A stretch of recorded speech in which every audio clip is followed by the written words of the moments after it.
with Leah. I have a special guest today, Miss Talie Schwager, joining us all the way from New York City. Thank you so much for joining us.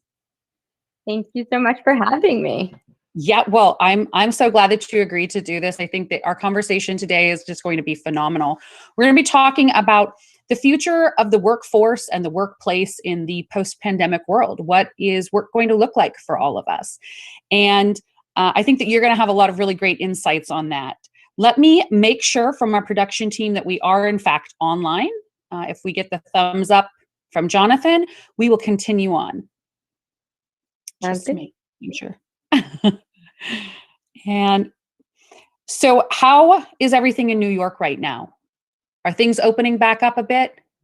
Yeah, things are opening back up a bit compared to, I would say maybe this time last year when everything was kind of completely dead and you couldn't hear like a pin drop in, Grand Central Station. There's definitely like traffic picking up. You can see people, dining at restaurants. You can feel, the vibes, but it's still not the same. I think that there's going to be a lot of adjustments and we are going to have to like adopt a new, and I don't even like to say normal because like, I think that definition is just going to completely ever evolve. So yeah. I know I also do not like the term like the new normal. It's like, no, none of this is normal. Like what even is normal anymore? It's just the way that the world's changed and we're going to have to be very flexible with that for sure.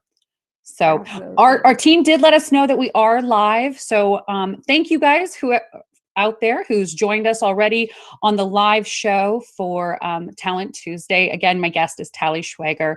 She is joining us today from New York City. So thank you so much for your time. And would you like me to go ahead and introduce you or did you want to say a bit about yourself first? I'm happy to say a bit about myself. Happy for you to introduce whatever works. I like this to be an open conversation. So okay, well, I'll start out then. So Talie, she refers to herself as not your typical HR person. She has assumed a non-traditional role in philosophy and kind of as a maverick approach. She's empowered by the opportunity to make an impact in an exhilarating workplace environments through the fusion of people and technology. Her career kicked off in London at the Royal Bank of Scotland, where she met a lifelong mentor who advises her to this day. After returning to the US, she spent a few years working in graduate recruitment and management at Citibank. And then she began in the startup world and has never looked back. She has led a talent acquisition function and moved to the senior people manager position at a cybersecurity intelligence company previously. And she has experience of very much being in the grind of a startup. She is currently the vice president of people and HR at CoinDesk, a publication focused on delivering news, data, and research about cryptocurrency, digital assets, and the evolution of the financial system. So that gives you a little bit of background about Talie. Do you want to share anything else more specific about your experience? Sure, and thank you for that intro. I appreciate it.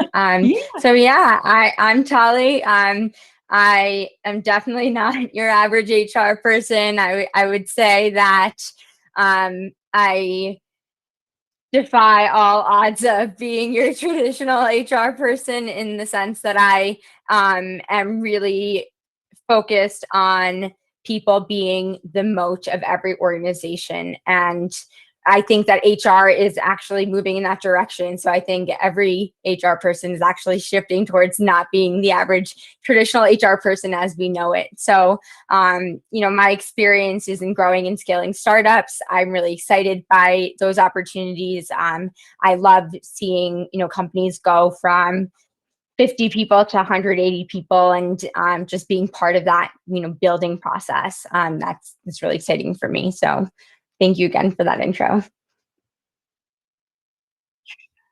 Yeah, no, I mean, I know a lot of people say they're like, oh, I'm not your typical HR. I'm like cool HR. I'm this or that. But you undoubtedly are probably the most non-typical HR person. You really come from a different background and your education is very different. But I think it works so well into what you do, and especially working in startups and working with people. I'm really excited to hear how your brain processes this information and your points of view on the future of work. Yeah, I'm very happy to talk about that. And I think honestly, it comes down to like listening to what the people have to say. And I know that's so trivial, but like it seems so trivial and so easy, but it's it is so important to truly, truly listen to the voice of like the employees that you're taking care of. That makes like all the difference, in my opinion. Absolutely. I would agree 100% there. So before we get too far into the interview, thank you guys for everybody that's joined today. If you're just joining, please drop us a line in the comments. Tell us where you're joining us from today. I see Dr. Malaska. Hello. Thank you for joining us. Rawlis and Joanne, thank you guys. Let us know where you're joining from. And then also, if you have any specific questions for Talie, please put them in the comments and I will make sure that she sees them and answers all your wonderful questions. So, Talie, how I like to start, because as you know, this past year has just been really rough. It's been weird. It's been crazy.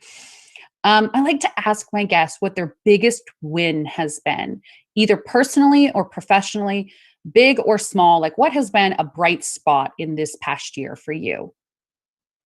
That's a great question. Thank you for asking that. And there is some guilt that comes with like wins from a horrible year, right? So I would say professionally being able to continue growing the company and like really being able to see success. I work in the cryptocurrency digital asset field, so having that boom and seeing that just like become more mainstream than it was a year ago has been really, really exciting. And just being part of that revolution for me personally has been a really like invigorating journey. Personally, like I started to paint and, bike ride and do all these random things that I never thought I had like the guts or like the skill to do. So yeah. I guess, on the personal dimension, I've made time to like do me and like, make, take care of myself. And so I think like before I probably, laughed at that a little bit, but I realized the importance of self-care as well as the business part of it. It's really interesting that you said that, because a lot of my guests and a lot of people I've just talked to in general over the past year, self-care has been like a very central part of dealing and getting through. And I totally understand that guilt of like having a success. One of my biggest successes this past year in business has been that we were able to keep our business open and we never had to lay anybody off. I mean, it's been tough. There's a lot of organizations that are shutting down. And so I'm so happy that our team has been able to stay together and continue work, even through, clients saying, we don't know what we're going to do. We can't work with you anymore. Or partners, saying we're closing or whatever it is. That has been one of the biggest things for me. And then in my personal life, I actually also paint, and I did a lot of painting when we first were at home for like 24 hours a day. But I think that self-care is really important. And I think that that's a perfect segue into how the future of work and the workplace is going to treat the employee. So today our topic that we're talking about is, the changing workplace within this post-pandemic world and what that looks like. So as our guests can see, today Talie is joining us from her home. She's got her gamer chair and her whole setup. So let's just start there. Your workplace looks a lot different right now. It does. I wish I could have my gamer chair in the office. But unfortunately, I just have a regular chair in the office. Yes. Yeah, like obviously it's like the now and the then is going to look very different. But also somewhat the same, because we're not going to go back to 5 days in office, 9 to 6. It's going to look very different. So, lives have become like co-working coworkers have become more personal to us, right? We actually spend a lot more time than we did in office communicating with one another, even if it's not in person. Like, I think boundaries have been definitely crossed over the past year and change. And I think, yeah, you get to see my artwork and my Blink 182, light up neon sign and,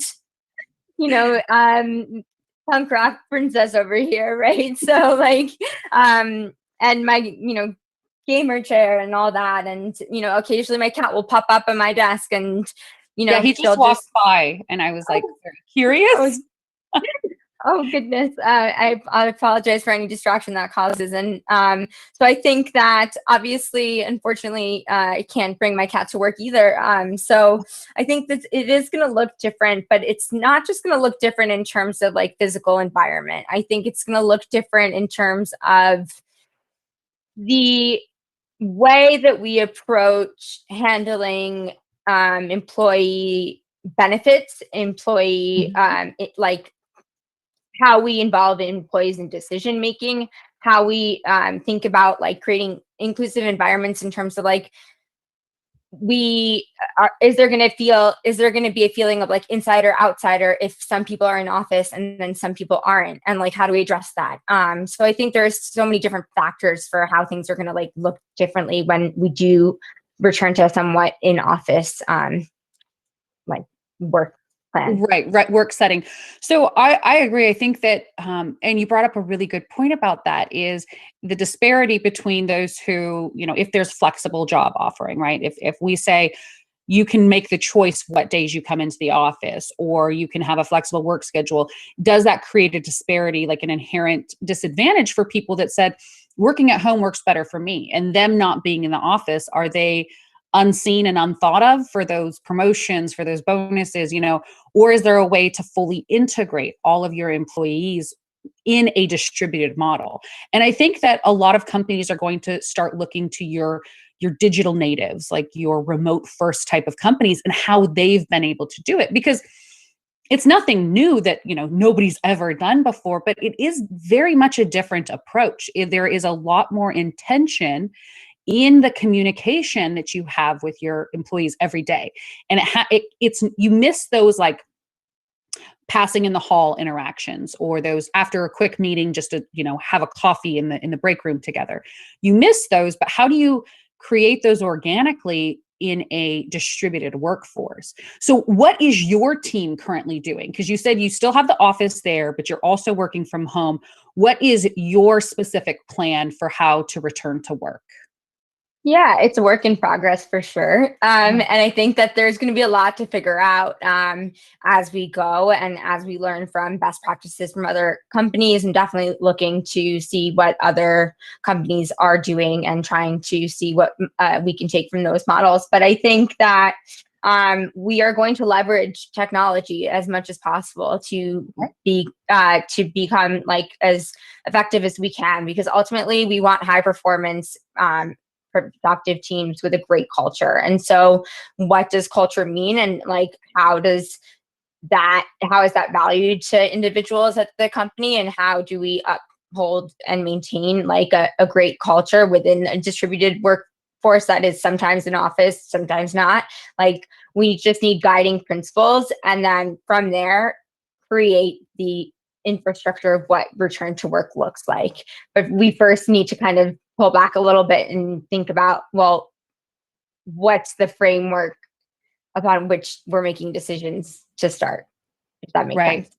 No, it definitely makes sense. It really does. And I'm excited to see what you guys do and like what type of resources you use, or the technology that you may start using. I think it's important to talk about those things and share those things, because I think that right now across the nation and possibly across the world, HR practitioners and your employee relations specialists, they're trying to figure it out. Like, how do we do this best? And, how do we make sure that we're inclusive and that we also don't lose productivity? because that's the name of the game in business, right? So Yeah. we have a couple more people that joined. Takesha Ume, thank you so much for joining us from Richmond, Texas. We have Melissa Gabello, thank you so much. And Hallie Salstrom, she's actually going to be on next week, and she is joining us from Granbury, Texas. So thank you guys so much. If you have any specific questions for Talie, please let me know. She's a great wealth of information in the HR realm, and you guys can ask her whatever you want. I mean, within reason. She's probably not going to ask or answer weird questions, but I might, but we'll see. TBD. Yeah. Right. We don't know. So I want to know a little bit more about how you got into this, not necessarily how you got into this role, but what led you to this role. I know that you've worked for a couple other organizations. You started your career at the Royal Bank of Scotland, moved to Citibank, and then went into startups. What led you to HR specifically, and then in the role that you're in right now? Yeah, so I think like most HR practitioners, I fell into this field accidentally.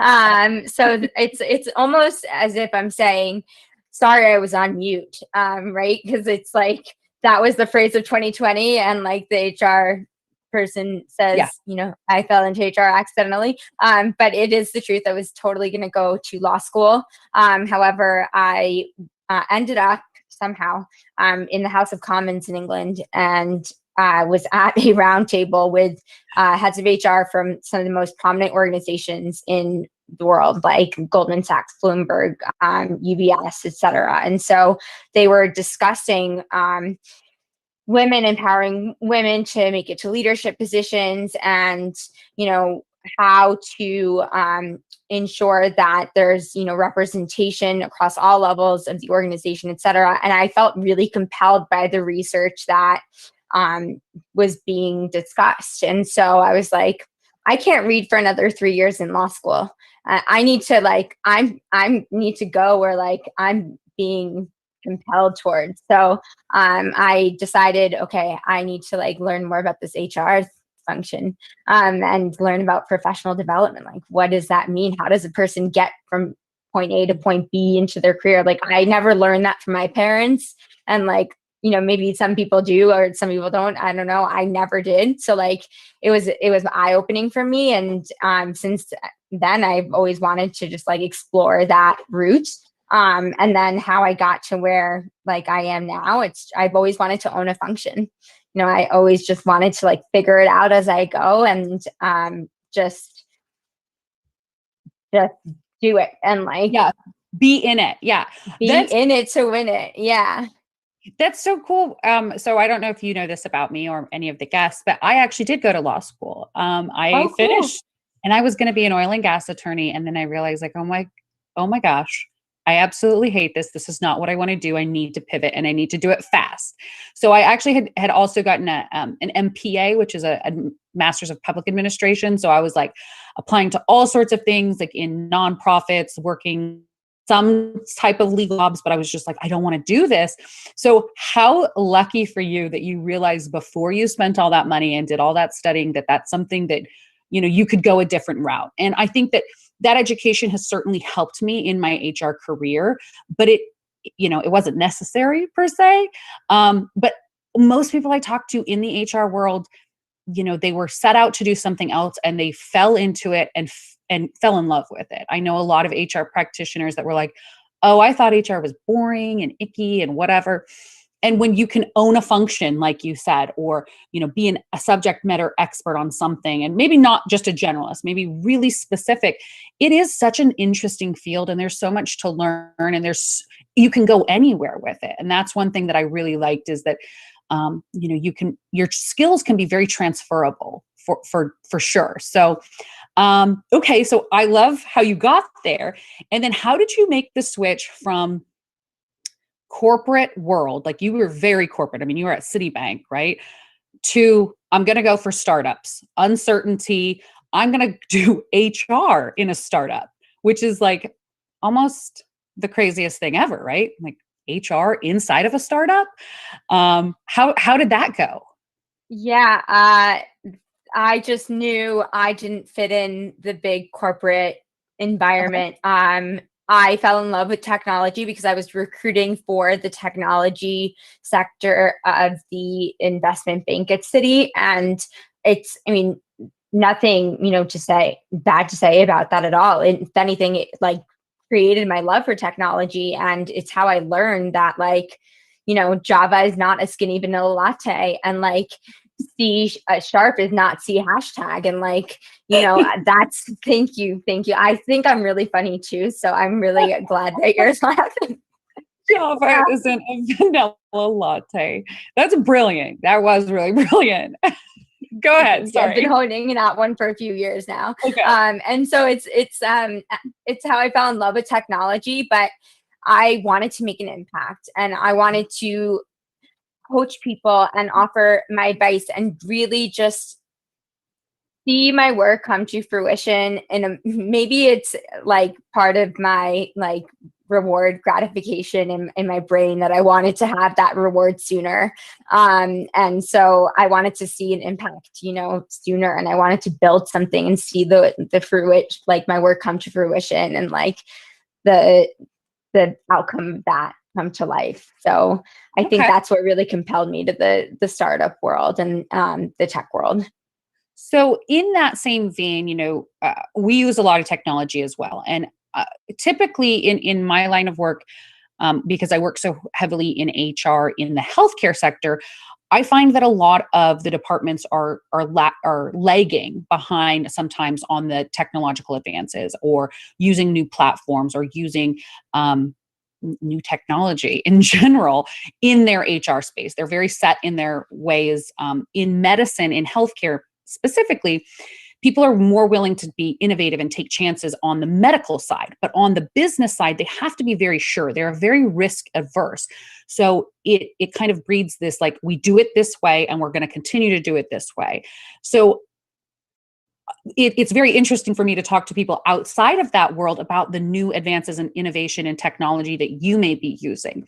So do you have any specific platforms or technologies that you've started utilizing in your HR practice that you wanted to talk about? Yeah, I'm happy to talk about that. I think like in general, you need a great like internal wiki that houses all of your information about like where to go for benefits, like where to go to access information on, our values or our culture or our interview processes. Like documentation is everything. And I think like that's part of Atlassian's like mentality as well. But it truly is like everything. So a great piece of technology to house all of that is truly important. So I know like Monday.com is something that's being used. I know we use Notion, and there are plenty of other ones, but just a central repository of information is critical for any HR function to be able to deliver a good experience for all employees, because they need a go-to like employee handbook that isn't the big one with all the compliance stuff in it. Right. So, just the compliance. Like, where do I find things? Yeah. Where do I go? Who do I talk to about these things? That's exactly. I just became a manager. What do I do? Like, do I have to take training? Do I have to like, I'm a hiring manager. How do I interview somebody? Like, right. These nuances that are so second nature to us are not to everybody else. So we've been working on that a lot for a long time, is, documenting processes and making sure that everything is uniform. And one way we've started doing it is we actually video. So we make like screenshot videos of like, hey, this is how I put out these reports. And then so we keep everything like in a Google platform so that everything's accessible across the organization. And basically like, so if you're going to be doing a report for a client, there should be a file that says like, how to in your documentation. And they can go in there, they can read the process, but they can also have a video demonstration. And we just started doing this recently, so it's nothing big, but it's really helped us speed up that process of information transfer, of teaching, of training. My boss Rawlis does it a lot, like where he's the only one in the organization that knows how to do something, but he wants to be able to share it with other people. And the best way we've found to do that is, video yourself put it on the platform, other people can see it and learn how to do it. So that's something that we're trying to keep going. So we have a question for you. Sure. From Takesha Ume. She says, what is a good book you would recommend for someone wanting to learn more about HR? A good book. Or it could be a podcast Yeah. or a blog or something. Because I read so many resources about from so many different areas of HR. I think what's better than a single book is probably just the people ops communities that are out there that share resources. So and I'm sorry if that doesn't answer the question directly. No, but I think the value that I get from being part of Life Labs, for example, has a POPs community. So I'm part of that channel, and getting the resources from there and bouncing off ideas from other people ops professionals is great. There's also CPO HQ by Twine. They have a great resource hub, and there's also Troop HR. So Okay.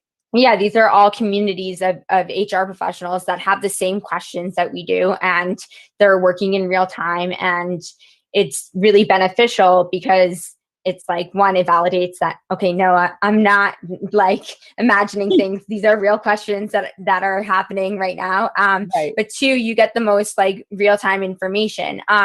In terms of newsletters and stuff, I like HR Dive. It's one of them. HR Dive. Yeah. Yeah, it's a good one. I do enjoy Bravely is one of them. That's more focused on DEI. I like for compliance Expert HR. Okay. It's the LexisNexis of HR. Has everything that you need to know about anything HR legal related. So that's my go-to there. And I just have so many different resources that I turn to, whether it's from Zenefits or WorkGuest or, whatever it may be. I turn to, the material that's out there already, because there's just so much of it. Yeah. And that's the thing. I've always thought it very interesting, not to recreate the wheel basically in HR, because a lot of things have been done. Policies have been written by somebody else. Some other organization has probably had a very similar issue or situation that they've actually done something about. And being able to share that information is just phenomenal. I saw that you're also a member of Hacking HR. You're a GROW member. Yes. And I just attended a couple of days of the conference.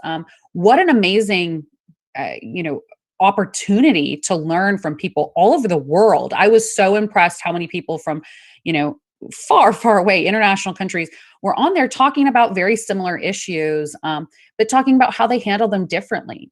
And it just gave me so many ideas. So I love being able to share those kind of issues. Oh, Takesha just said, oh my gosh, this is perfect. Thank you so much. Oh, I'm glad to have answered that. Okay. Yeah. So Ross wants to know, how relevant is SHRM as a resource for you in your practice? So I'm going to contradict myself, and I'm going to say okay. that in advance. I'm taking the SHRM exam this summer. However, I don't know that SHRM has maintained its relevance given all of the other outstanding resources that have kind of permeated the HR marketplace, if you will. So I think that there are more robust resources. I think that there are more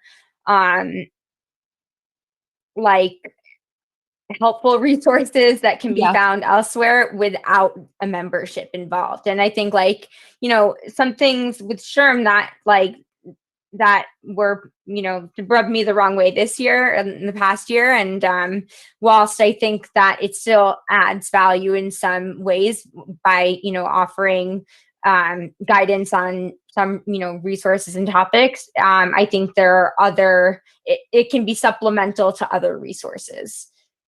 Yeah, I would agree with that. I mean, we offer PDC credits for this. So like, people that watch, we'll give them the code at the end and they can get free credits.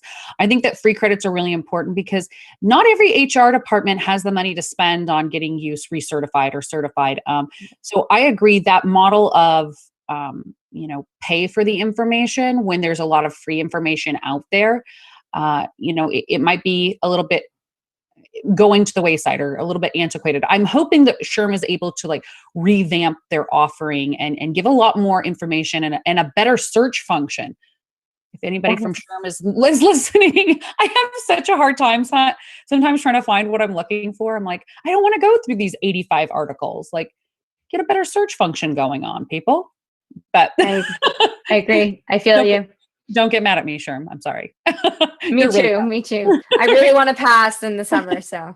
Oh, that's hilarious. So I think Joanne just shared the SHRM activity number within the chat. So if you're watching and you need SHRM credits, which are really good and it's continuing education, please go ahead and copy and paste that SHRM activity number. So when we were kind of discussing getting ready for this show and talking about, the future of the workplace, we also kind of talked about the future of the workforce and what that's going to look like. It's going to be different. And you mentioned, in the same idea of mental health about how you demonstrate empathy and compassion, and in a time when there's, opportunity to do that as an organization. So I'm guessing you had something very specific in mind. Did you want to share that? Yeah, I think I'm happy to. I think that there's like a couple of avenues we can go down here. So like, I think one more so than ever, it's so important to do so in an authentic manner, because if you put on a facade of I'm going to, demonstrate empathy and like, show how authentic I am to everyone, like nobody's going to buy that from you. Right. So like, if you're going to demonstrate empathy, be compassionate. And if you're not, then don't try. But like, I think, we just really need to have grace with each other and with ourselves, because it has been a hard year and we've all experienced grief in one form or another.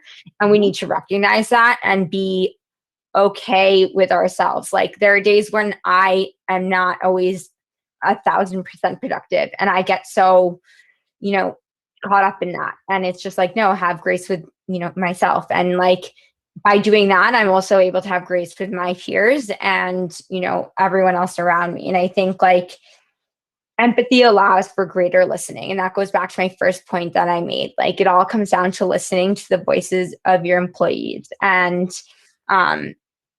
by listening, you're going to allow for employees to be able to like grow, because they'll be able to have influence over their own trajectories and their own development. But it allows them to feel included in the growth of the wider mission of the company, if that makes sense. So I think like, yeah, that's huge. On the flip side, maybe it's not on the flip side, but at the same time, because there's such a need for like growth, like we're in hyper growth mode, we're go. Sometimes it's hard to stop and like be like, whoa, let's take a step back. Let's be those empathetic, compassionate leaders that we should be for our workforce, because we need to be there and avoid burnout and help them avoid Zoom fatigue and like really, truly like provide resources for them. So that's amazing that you just said that, the word burnout specifically, because Rollish just asked, do you think work from home burnout is becoming a real thing? And I will say, for one, it's absolutely a real thing. I also think Zoom, I'm Zoom burned out sometimes. I don't want to be on camera every single day. It's a very interpersonal, like it's a different interpersonal interaction than being in the office. It's very performative, I feel like sometimes. And sometimes, you just get sick of it. I do. 100%. Yeah. But what about, everybody else that maybe doesn't have to be on Zoom every day, but just working where they live, living where they work, dealing with that complexity of their new workplace? Yeah, I think that that's a real thing. I've experienced it myself. I've probably, you know, not established boundaries for myself with work. I probably have not um, created an environment for others to establish like boundaries. Like I think that we have made ourselves available Mhm. 24/7. And because we're expected to have Slack on our phones and to have, or Microsoft Teams or whatever mode Right. of communication we use, we're expected to be able to pick up our phones on demand. And I think that like, we're no longer leaving our laptops at work. We're at work with our laptops all the time because it all blends in together. And Right. There's no so delineation between ex- life and ex- work. exactly. And so I think it's about like truly like we did something where we set a rule that no Zoom meetings after 2 p.m. on Mondays and Fridays. And yeah, but at first nobody abided by that. What? And I'd be like, okay, zoom off.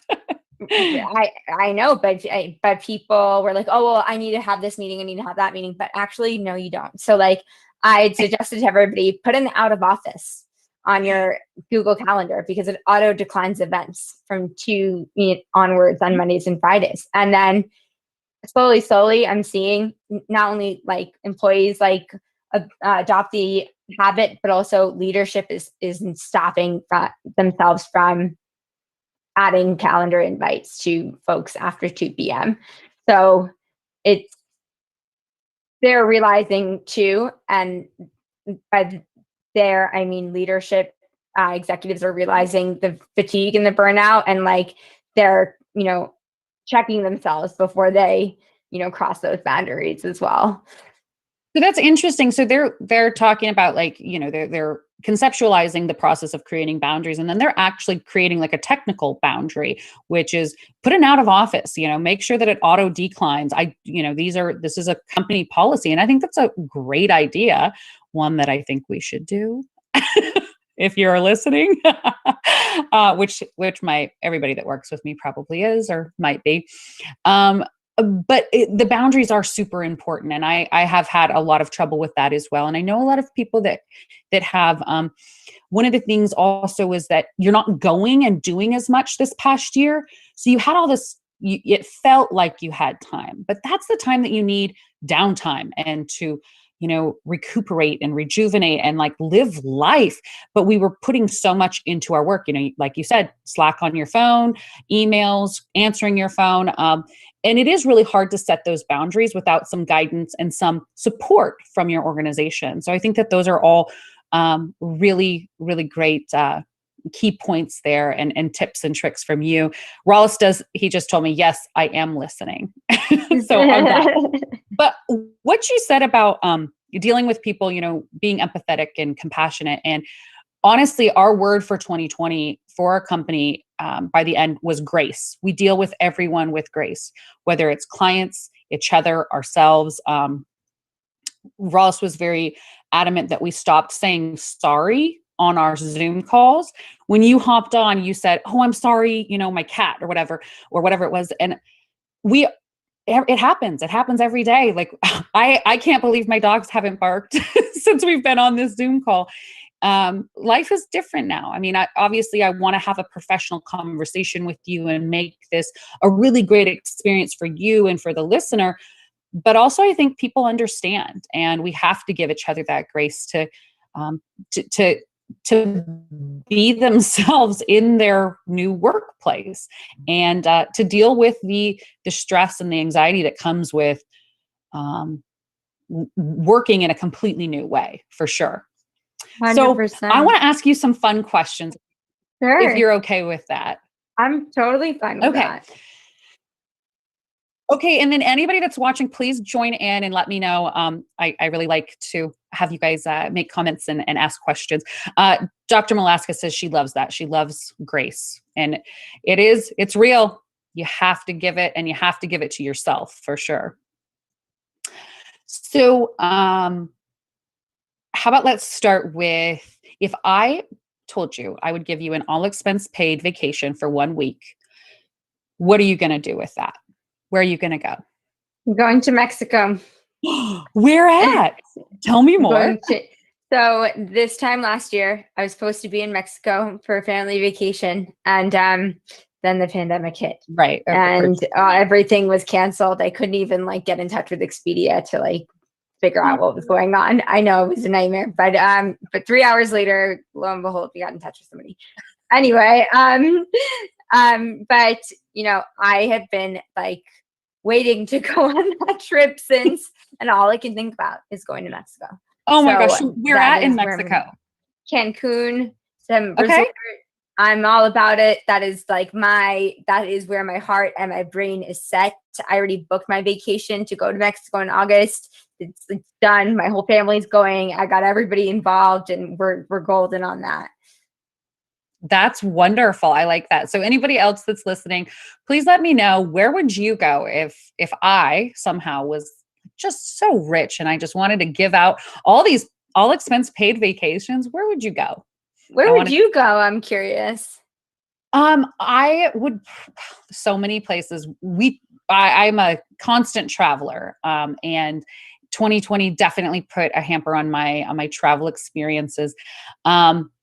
We were going to take my father-in-law on a European trip. He had never been to London, but that trip got canceled. We were going to go to London and do some stuff in Scotland and in Germany. So I would go on that trip, or maybe Thailand, or maybe Mexico. We're actually moving to Trinidad and Tobago, and I would just maybe move. Maybe that's the trip I would go on, because we've been in this like weird limbo of non-movement, but we're moving for a year. So I'm ready for that. So cool. Yeah. Oh, Dr. Malaskis says she would go to the Maldives. Of course. Yeah. And don't worry, I'll spring for like the overwater bungalow, like all expenses paid. I've got it. I've got you. Thank you. Thank you. Yeah, no problem. So Takesha just asked, do you think that the way we operate now in the workspace will continue as we transition back to a quote unquote normal work routine? You know, I honestly don't think it's normal now with the number of hours that we work and the lack of boundaries. Like, we're trying to like figure out how to like assuage all of the concerns that come around burnout and all that, because like we're still trying to figure it out. So like, I sure hope that we don't take some of these habits and impose them on our new return to work settings, because we need to recreate those boundaries. We need to ensure that we allow for a productive work day and productive work weeks without, just working around the clock. However, I think we need to maintain some things, like maintain the workplace flexibility and the trust. The trust is crucial to that employees are going to deliver on their objectives and, be productive, and that we are constantly giving feedback. So I think that like feedback is hugely important. And that's a lot of the connective tissue around like, remote, those who stay remote or those who come in office. Like, if you're constantly giving feedback, you're creating an environment where people do feel like they're part of the whole, picture, and they are, included. So hopefully that answers the question. No, that was perfect. That makes so much sense. Like, there are certain parts of this type of work style that I like, but there are absolutely parts that we must leave behind. Like for the mental health of our individuals that work with us, for our employees and colleagues, and then for the health of our organization, you cannot continue at the rate that we're going for a lot of organizations. And I know, like, we work in healthcare, and they talk about physician and provider burnout. You have people leaving the bedside rapidly because they're just like, I can't handle it anymore. This year has been insane, and there's not enough support from our, just because you say we have an EAP, your employee assistance program. I don't care. I need like real human support. I need a day off. I need a break. And then across the board in any industry, like supporting employees and letting there be that delineation between work life and personal life. And I've never believed in the work-life balance. I don't think there is a balance that you can create. I have always, and I've taught when I teach, I talk about this a lot. We talk about work-life integration, and it has to be, there's never really an equal 50-50. It's more of how do you integrate so that both parts of your life can be successful and you can be happy, and move forward in your life and grow and develop in your career and with your family, without just absolutely burning out and just being done. I think that there's so many people at that breaking point that it is, it's frightening. And I think that organizations are going to honestly have to offer more than just an EAP. They have to do better. They have to be more understanding. So, is there anything that your organization has done in the way of catering to the new workforce? So, like, I know that you said that you guys do a lot of Zoom meetings, and I love your idea about no meetings after 2 p.m. on Mondays and Fridays. Are there any other things that you guys have done to help support your workforce? Yeah, so I think that we are looking to create and have created like feedback loops from employees to address concerns. So I think it's the constant contact and the getting buy-in. See, buy-in used to be like, let's get leadership to buy in. Now it's let's get employees to buy in.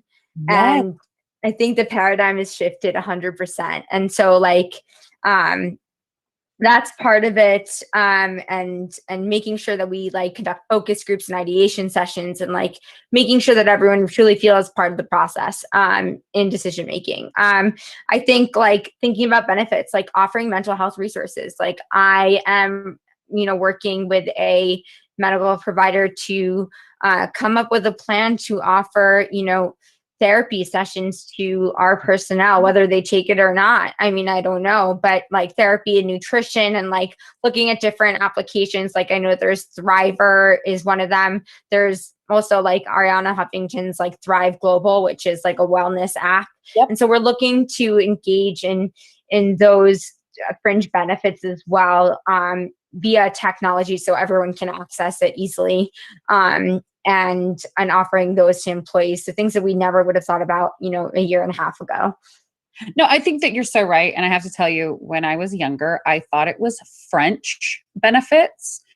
I didn't know that it was fringe benefits. And it made sense in my mind, because in my mind, French were like super fancy. And so I thought it was like, when you get a job, you get French benefits. Yes, that's a real thing. Thank you for sharing that. I was a real smart kid.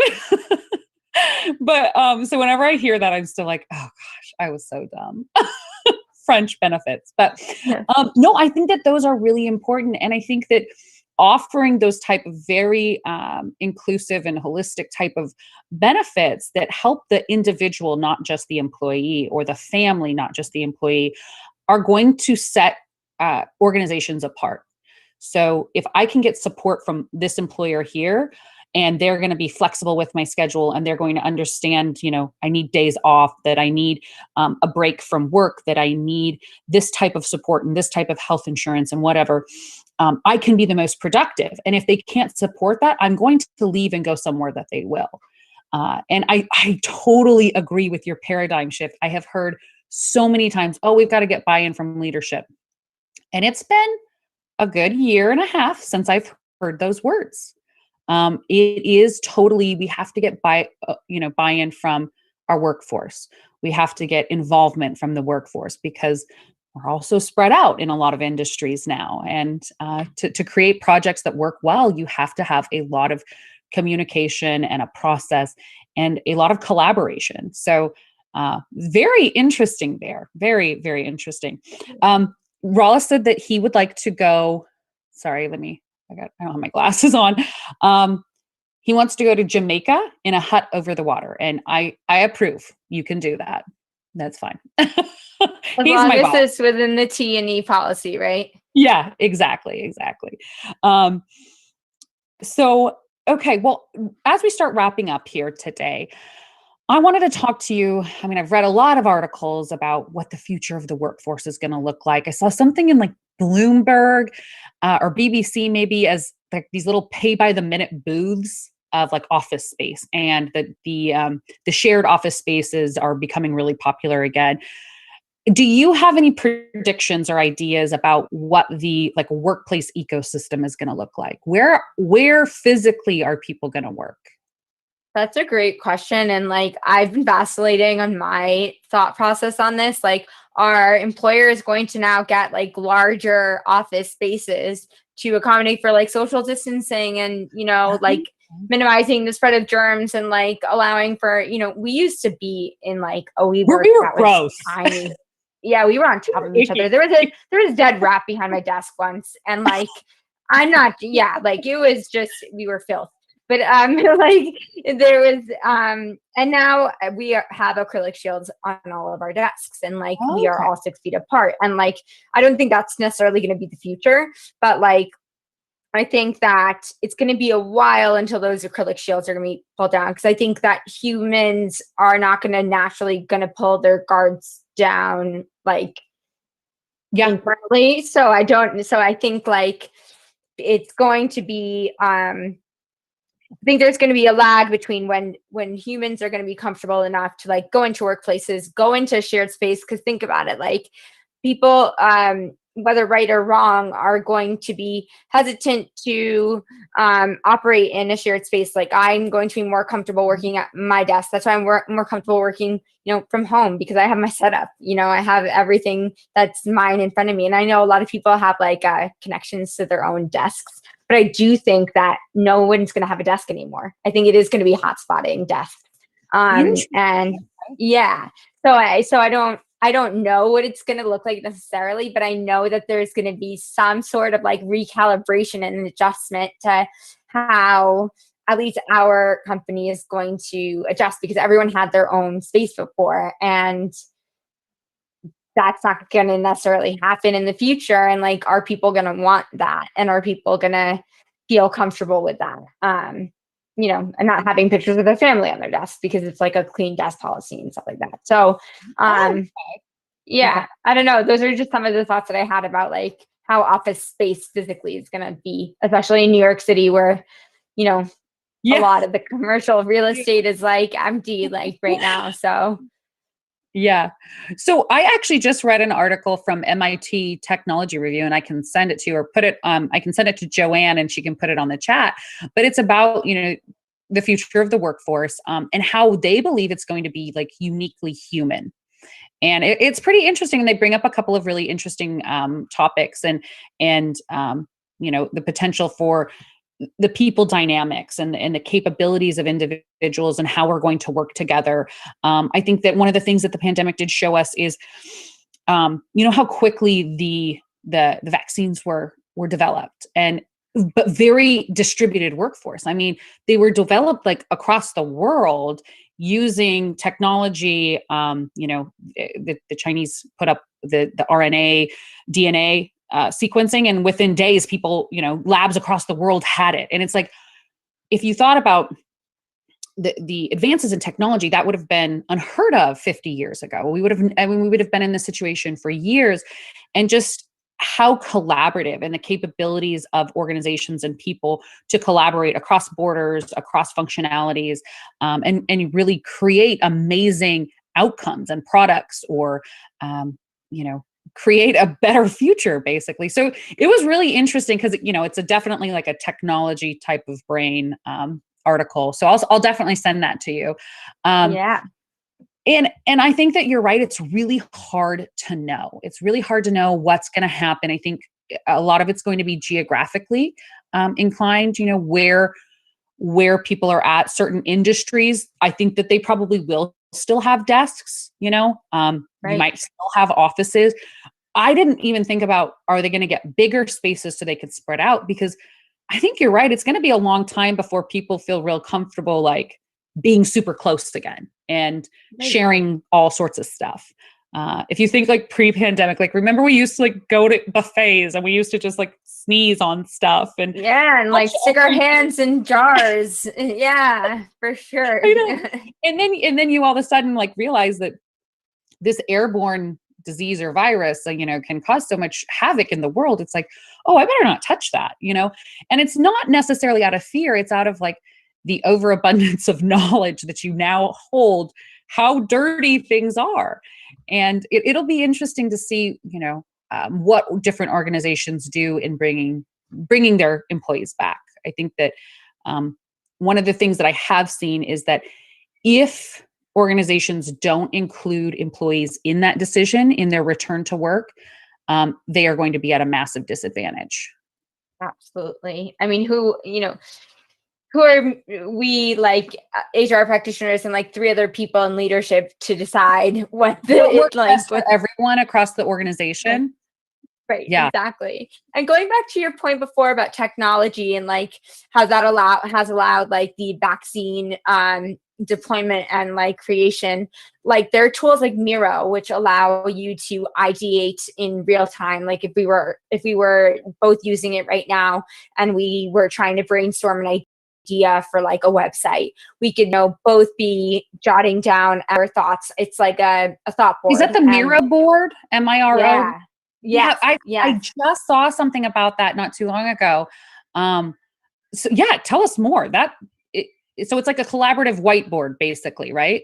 Exactly. And it allows for ideation sessions. So like for product development and stuff, it allows for people all over the globe to just whiteboard on one, remotely, but using, one virtual whiteboard. And then it allows folks to opine on their ideas of what will work best for this, product roadmap or whatever it is that you're working on. And it really truly allows for collaboration across regions, across departments, across, so many different facets. And so I think that's, hugely tremendous in terms of the technological like advancements and like implementations in organizations. I also think lastly about technology, like it's really important to have like one HR repository of people, like an HRIS that like really just captures it all, because knowing where your people are at one time and like what your current headcount is and like all that stuff. I know it sounds so simple, but like I can't tell you, like Excel spreadsheets still dominate like a lot of workforces and like they're great, but like for exports, they're not great for like maintaining, so like just finding the right technology so you can collaborate effectively with teams that are not sitting next to you looking at the same spreadsheet. So that's all I want to comment on that. Yeah. And it's super helpful. I think that you're definitely right. And I think that onboarding employees is going to be a lot more technology based, because we had to do it during a time when you couldn't necessarily onboard in person. And it is really hard. I've heard from a lot of people that were like, I didn't like see the other people on my team for like weeks. I didn't know who was who. And, so having that repository of all that information, like this is an org chart, this is where you fit into the organization, or this is like who is in your team, and doing maybe over communicating at first really will help people understand and feel more comfortable in their current position and what they're doing in the organization and their role. So I just thank you so much for today. I think that you shared so many amazing ideas, and I like how you think about things. It's a very open, broad approach, and it's very interesting. So if there's people that are watching today that are interested in learning more about your business, about CoinDesk, about or just connecting with you because they're like, oh my gosh, she's super cool. How should they get a hold of you?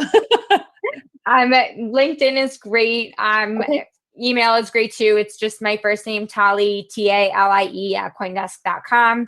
I'm happy to connect with anybody, happy to offer advice or just brainstorm or ideate or whatever it is, chat, have a coffee, talk about non-work stuff, like totally happy to do whatever. So what are your non-work, like what are your non-work jams? Like what do you do? But I mean, I know you can't really go anywhere right yet.